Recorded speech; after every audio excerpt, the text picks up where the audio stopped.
Muling binanatan ni Duterte ang ilang taga-media sa kanyang Thanksgiving party noong Sabado. Partikular na kinainis ni Digong ang bastos umanong pagtatanong sa kanya ng isang reporter. Narito po ang report. Umaga ng Sabado na ipabaklas ng mga organizers ng DO31 Thanksgiving Party ang mga live setup ng iba't ibang TV networks malapit sa stage ng Crocodile Park.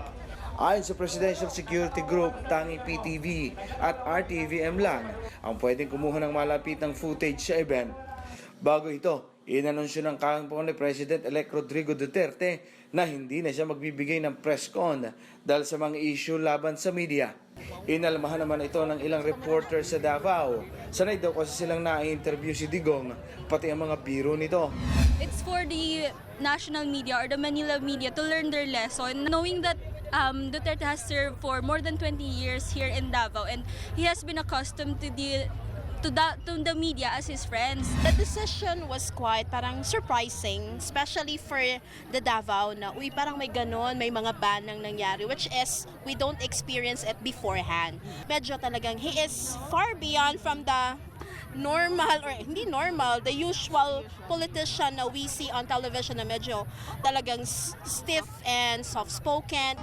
Sa speech ni Digong sa kanyang Thanksgiving party, muli nitong binatikos ang ilang miyembro ng national media na bastos raw kung magtanong. Para mga ingon ana duto napay usa ka reporter nga ri, ikaw pay gilad. Nangutana og how is your health? And ako, I'm fine, I'm good. Sagot pa lang ako nga.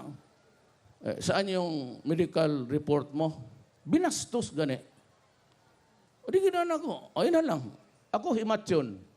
Pagawas ako'y kontrabida. May ba na naon mo ang tao? O ingnon ta ka, kumusta ang kondisyon sa bisong sa imong asawa? Dobe? Unsa man ang iyang kuhan? Naibaginitis o wa? Kay baho, ora ba na? Ganun eh.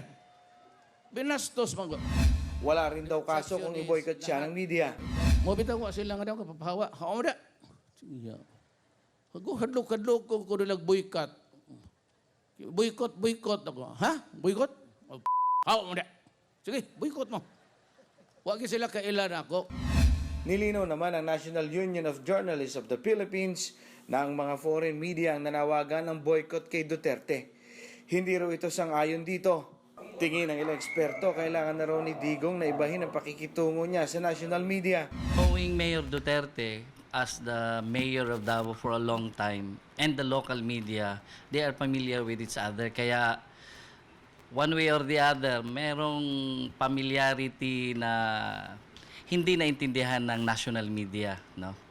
So, in whatever way it is now, si Mayor Duterte is now President of the Republic. He has to level up to the expectation of the national consciousness.